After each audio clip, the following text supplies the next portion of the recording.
예, 오늘 원내대책회의 39차인데 마지막이라고 하니까 상당히 좀 많이 아쉽습니다. 네. 그래서 오늘은 전부터 저도 우리 이재명 대통령님처럼 한번 꼭 해보고 싶었던 게 순서를 바꿔서 한번 해보고 싶어서요. 그래서 오늘은 정말 존경하는 우리 진성준 정책위 의장님부터 발언을 하고 오른 발언자들 발언이 끝나고 나면 제가 마무리해야 하는 것으로 그렇게 해보면 어떨까요? 네, 좋습니다.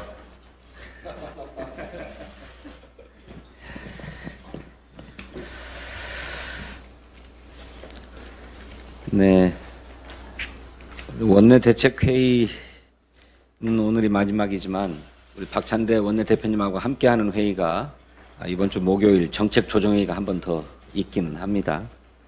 우리 원내대표단 여러분 지난 1년 동안 너무 수고 많으셨다는 말씀 드립니다. 정치적으로 큰 위협을 달성한 원내대표단이라고 생각합니다.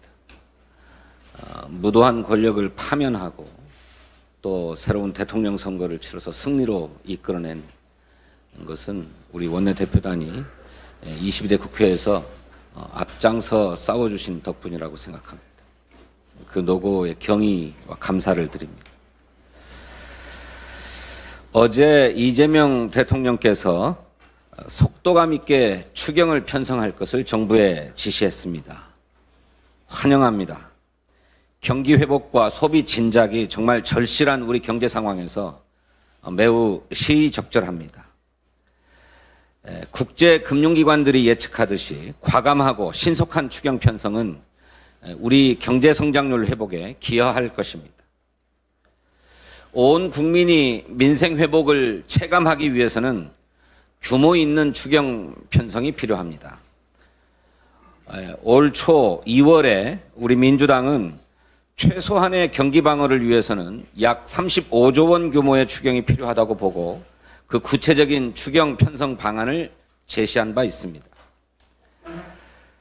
그런 연유로 대선 직전에 약 14조 원 규모의 추경안이 마련되었지만 소비 진작과 민생 회복에는 턱없이 부족한 것이 사실입니다.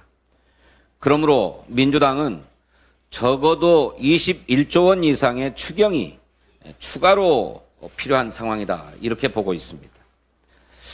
또 재정 여력만 뒷받침된다면 추경의 규모가 크면 클수록 좋다 이렇게도 보고 있습니다. 추경의 규모 못지않게 그 내용도 중요합니다. 소비 진작과 민생 회복의 효과적인 사업들에 집중해야 합니다. 대통령의 지시처럼 취약계층과 자영업, 소상공인 지원을 우선 고려해야 합니다. 민주당은 4대 민생 회복 패키지를 제안한 바 있습니다.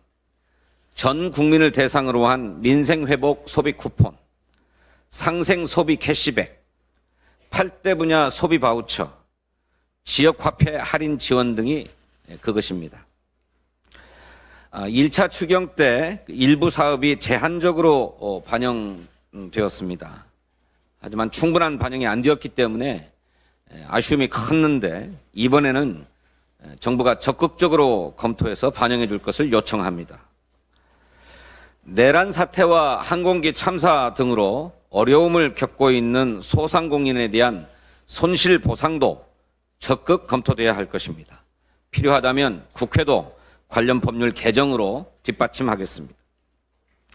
석유화학, 철강산업 등 산업 위기 지역을 지원할 예산도 꼭 포함돼야 합니다. 정부는 6월 임시국회 중에 추경안이 처리될 수 있도록 준비를 서둘러 주시기를 바랍니다. 여야의 새 원내대표가 선출되는 대로 민생 공통공약 추진 협의회부터 다시 가동할 것을 국민의힘에 제안합니다. 민주당과 국민의힘의 대통령 선거 정책 공약을 비교해 보니까 양당의 공통 공약만 200여 건에 이릅니다. 이 중 입법이 필요한 공약 사안은 80여 건 정도 되는 것으로 보입니다. 반도체, 2차 전진 등 첨단 전략산업 지원, AI 예산 증액 및 민간 투자, 소상공인 자영업자 지원을 위한 채무 조정, 1,000원의 아침밥 확대, 농업 재해 피해 복구 범위 확대 등이 대표적인 정책 공약들입니다. 또 그중에는 저희 민주당보다도 더 전향적인 그런 공약들도 있습니다. 뭐 이를테면 주거 취약계층의 주거 급여를 지원하는 것을 확대하자거나 납품대금의 연동 대상을 에너지에 더해서 운송비용, 용수비용까지 확대하자는 것 등이 그런 것입니다. 그것은 민주당의 공약보다 더 나은 것이라고 솔직히 인정합니다.